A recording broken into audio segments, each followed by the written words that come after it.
Good morning students. आज हम नियंत्रण एंड समन्वय का सेकेंड लेक्चर करेंगे। पहले लेक्चर में हमने मस्तिष्क के बारे में पढ़ा था।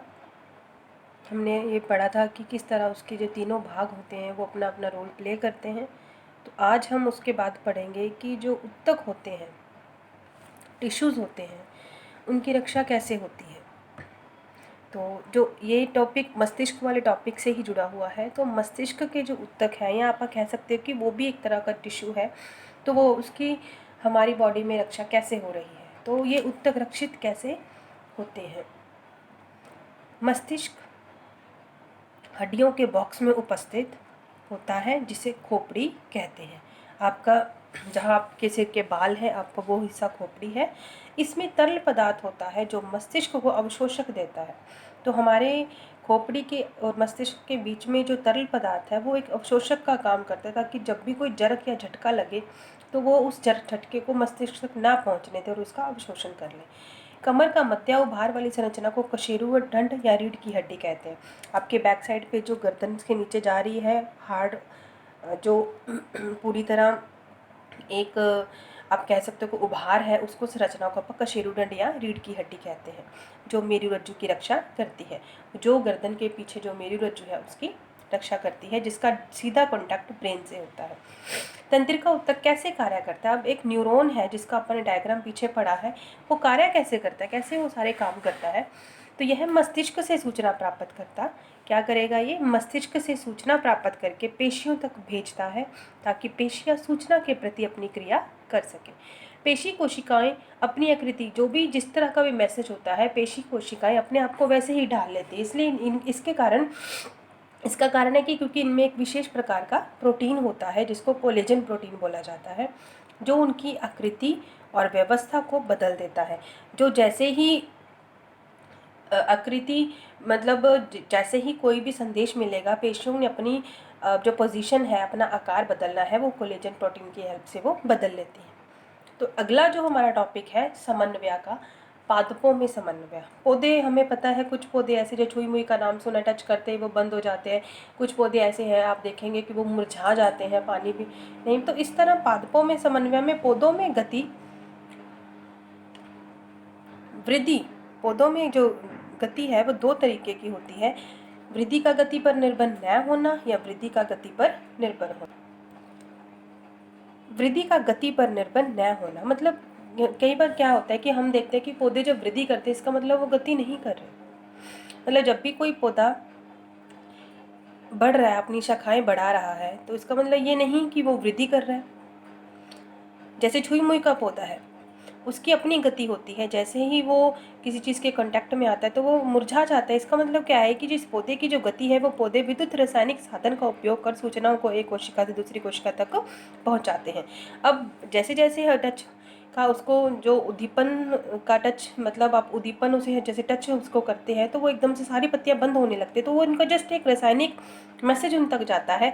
इसका मतलब ये नहीं है कि वो वृद्धि करेंगे। इसका मतलब क्या है कि जब भी पौधे में किसी भी उद्दीपन के कारण गति होती है तो वो वृद्धि का रिजल्ट नहीं होता। अब छुईमों के केस में देखते हैं ये कैसे होता है। इसकी जो कोशिकाएं होती हैं, पौधे की कोशिकाएं अपने अंदर पानी की मात्रा को परिवर्तित कर गति उत्पन्न करती हैं। अभी अपने पानी की मात्रा क्या होती है, जैसे जहाँ पे भी जिस पॉइंट पे टच होता है वहाँ से अपना पानी ये रिमूव कर देती हैं, जिससे क्या होता है, एक गति उत्पन्न करती है, जिससे कोशिका फूल जाती है या सिकुड़ जाती है। अब ये वृद्धि के कारण गति का क्या होगा, उद्दीपन के कारण होने वाली इन गतियों को दिशिक या अनुवर्तन गतियाँ कहते हैं। इसमें क्या होता है कि जब उद्दीपन इनको मिलता है तो इनमें जो होने वाली गतियां हैं वो दिशिक भी, उस दिशा में भी चल सकती हैं या उसके अगेंस्ट भी, अनुवर्तन भी हो सकती हैं।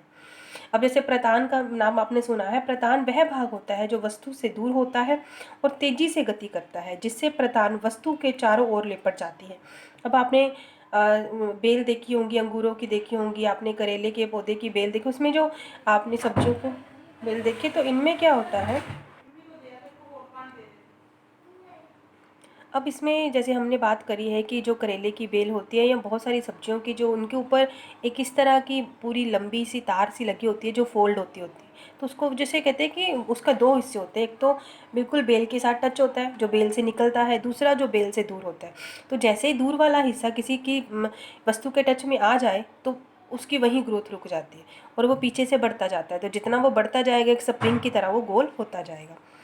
तो इसमें हम सेकंड पढ़ेंगे प्रकाश अनुवर्तन। अब प्रकाश वर्ड यही बता रहा है कि जब पौधे प्रकाश की तरफ गति करते हैं तो वो प्रकाश अनुवर्तन कहलाता है। जैसे सूरजमुखी का पौधा जहाँ जहाँ प्रकाश मतलब सूरज होगा उसी तरफ अपना रुख करता रहेगा।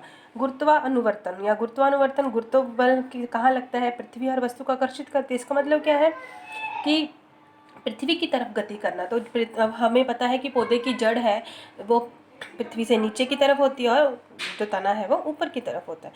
तो रसायन अनुवर्तन मतलब रासायनिक। तो इसमें पराग नली की अंडाशय की तरफ गति करना। पराग नली से जो मेल का पार्ट होता है वो अंडाशय की तरफ जाता है ताकि निषेचन हो सके, और निषेचन होगा तो ही तो नया फूल बनेगा इस तरफ। तो जलानुवर्तन में क्या होगा? जो पौधे की जड़ होती है बहुत दूर दूर तक फैल जाती है। जहाँ पानी होगा, जिस जगह उनके लेफ्ट राइट ऊपर नीचे जहाँ जहाँ ज़्यादा पानी होगा जड़ ज़्यादा उसी तरफ ही दिखाई देगी हमें।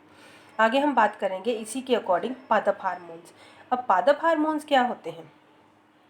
अब हम वन बाय वन करेंगे। हमें पता है कि हमने पादप हार्मोन्स पढ़े हैं, ऑक्सिन, जिबरलिन, साइटोकाइनिन और एब्सिसिकम।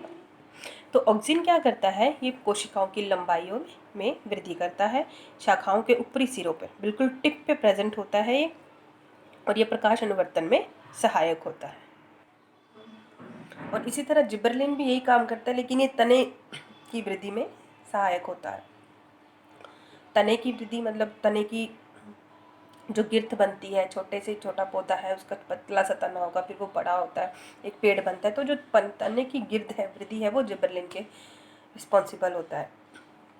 और साइटोकाइनिन क्या करता है? तेजी से कोशिका विभाजन। ये कोशिकाओं का विभाजन करता है ताकि, और सबसे ज़्यादा ये फलों तथा बीजों में, ताकि जल्दी से जल्दी फल पक सके, बीज से पौधा बन सके। तो उनकी कोशिकाओं को ये विभाजित करता है। एब्सिसी कमल इन तीनों से डिफरेंट होता है। ये ग्रोथ रिड्यूसिंग होता है। इसको ग्रोथ रिड्यूसिंग बोलते हैं। रिड्यूसिंग भी कह सकते हो, या आप कह सकते हो कि जब कोई भी पत्ता पुराना हो जाता है, फल पक जाता है, तो उनमें उनकी ग्रोथ को ये रोक देता है। तो ये वृद्धि को रोकता है। पत्तियों के मुरझाने के लिए उत्तरदायी है, क्योंकि जब पत्ती पुरानी हो जाती है, बूढ़ी हो जाती है, तो उसका रंग पीला पड़ जाता है। क्योंकि एब्सिसी कमल उसके अंदर क्या करता है? उसकी ग्रोथ को और नहीं होने, ताकि नई पत्तियाँ और आ सके, और वो पीली पड़ जाती है। इसलिए हम मोस्टली क्या करते हैं? पीली पत्तियों को हटा देते हैं, क्योंकि वो एक्स्ट्रा जो अपने न्यूट्रिएंट्स होते हैं ऑलरेडी दूसरी पत्तियों को देना शुरू कर देते हैं, जिससे उनका खुद का कलर पीला पड़ जाता है। आगे तनाव हार्मोन है। तनाव हार्मोन क्यों बोला जाता है? क्योंकि ये ग्रोथ को रोकता है। एक्सेस अगर फल पक जाते हैं तो इस तरह उनको पेट से हटा देता है। नेक्स्ट हम पढ़ेंगे जंतुओं में हार्मोन। अब जैसे पौधों के हार्मोन पढ़े हैं, तो उससे जंतुओं में भी हार्मोन है जो उनके अंदर कंट्रोल एंड कोऑर्डिनेशन में सहायता करते हैं। तो वे रसायन जो जंतुओं की क्रियाओं, विकास एवं वृद्धि का समन्वय करते हैं। ऐसे रसायन जो जंतुओं के अंदर उनकी क्रियाओं का, उनके विकास और वृद्धि का समन्वय करते हैं। तो इस तरह ही जंतुओं के अंदर जो जितनी भी क्रियाएं हैं, भागना, दौड़ना, चलना फिरना, बढ़ना, बूढ़े हो जाना, ये सारी क्रियाएं एक समन्वय के कारण ही होती हैं। आपस में इनका कोऑर्डिनेशन होता है। तो पहले हम पढ़ेंगे अंतःस्रावी ग्रंथियाँ। तो वे ग्रंथियाँ हैं जो अपने उत्पाद, मतलब जो अपना वो उत्पाद छोड़ती हैं, वो रक्त में डायरेक्टली छोड़ देती हैं, इसलिए उनको हार्मोन कहा जाता है। क्योंकि हार्मोन क्या होते हैं? ऐसे ग्रंथियाँ होती हैं हार्मोन भी, जो भी अपना वो उत्पाद बनाएंगी, जो भी रिलीज़ करेंगी मैटर, वो सीधा रक्त में छोड़ती हैं। तो अब हम वन बाय वन सभी हार्मोन्स के बारे में पढ़ेंगे। पहला हार्मोन है थायरॉक्सिन हार्मोन। थायरॉक्सिन हार्मोन अवटु ग्रंथि में मतलब इस ग्रंथि के अंदर पाया जाता है। ये रिलीज़ करती है इस हार्मोन को। कहाँ पे? गर्दन के अंदर। इसका कार्य क्या है? कार्बोहाइड्रेट, वसा और प्रोटीन का उपापचय करना। पूरी तरह इन तीनों को पचाने का काम थायरॉक्सिन हार्मोन करता है और अवटु ग्रंथि से रिलीज़ करती है। आगे वृद्धि हार्मोन जिसको बोलते हैं, पीयूष ग्रंथि रिलीज़ करती है। पीयूष ग्रंथि का दूसरा नाम मास्टर ग्रंथि भी है, और ये मस्तिष्क में होती है। ये वृद्धि और विकास का नियंत्रण करती है। अभी कौन सी कोशिका, कौन सा अंग किसको कितनी वृद्धि करनी है, उसका कितना मानसिक विकास होना है, किस एज में क्या कितना कितना विकास किसी भी अंग को चाहिए, तो वो सारा ये पीयूष ग्रंथि करती है। आगे है एड्रेनलिन, आपातकालीन हार्मोन। मतलब जब कभी क्या होता है कि हमारे सामने एक अचानक ऐसी सिचुएशन आ जाती है कि हमें नहीं पता होता कि हमारे साथ ये होना है, लेकिन जब होता है तो हम उसके लिए अपनी बॉडी को अपने आप तैयार कर लेते हैं, तो उसे एड्रेनलिन हार्मोन या आपातकालीन हार्मोन के कारण ही होता है। ये अधिवृक्क ग्रंथि इसको रिलीज़ करती है। ये हमारे वृक्क के ऊपर होती है। जो हमारे वृक्क हैं, किडनी है, उनके ऊपर पाया जाता है ये हार्मोन। और ये बीपी और हृदय की धड़कन को कंट्रोल करता है, क्योंकि बीपी और हृदय तभी कम या ज़्यादा होते हैं जब हम ज़्यादा एक्साइटेड हो जाते हैं या बहुत ज़्यादा घबरा जाते हैं। तो इन दोनों के केस में ये आपातकालीन हार्मोन ही हमारे शरीर को बैलेंस रखता है। इंसुलिन आपने सुना ही होगा, मधुमेह वाले रोगियों के बारे में, शुगर वाले पेशेंट जो होते हैं, इंसुलिन अग्नाशय जो ग्रंथि है वो इसे रिलीज़ करती है। ये हमारे उदर के नीचे होता है और ये रक्त में ग्लूकोज की मात्रा को नियंत्रित करता है। नेक्स्ट है लिंग हार्मोन। लिंग हार्मोन नर और मादा में दोनों अलग अलग होते हैं। नर में टेस्टोस्टेरोन हार्मोन होता है, मादा में एस्ट्रोजन। ये वृषण के अंदर होता है, नर के अंदर और मादा के अंदर अंडाशय में। ये पेट के निचले हिस्से में, ये भी उसी हिस्से में पाया जाता है। ये यौवन आरंभ से संबंधित परिवर्तन में सहायक होता है। तो यौवन आरंभ के दौरान जो भी है, जैसे लड़कों की आवाज़ का भारीपन होना, लड़कियों की आवाज़ का पतला होना, लड़कियों की बॉडी का जो विकास होना है, लड़कों के अंदर भी मूछियाँ का आना, उनके जो फेस पोस्चर है वो बदल जाना, तो इस तरह जो चेंजेस आते हैं वो इन्हीं दोनों हार्मोन्स के कारण ही आते हैं। नर के अंदर टेस्टोस्टेरोन और एस्ट्रोजन मादा के अंदर। इसके बाद हमने जो पहला हार्मोन पढ़ा था अपटू ग्रंथि जिसको रिलीज़ कर रहे हैं, वो थायरोक्सिन हार्मोन था। तो अपटू ग्रंथि को थायरोक्सिन हार्मोन बनाने के लिए, क्योंकि वो रिलीज़ करे ये ग्रंथि, उसके लिए आयोडीन का होना बहुत ज़रूरी है। मतलब डाइट में वो नमक, आयोडीन वाला नमक होना बहुत ज़रूरी है।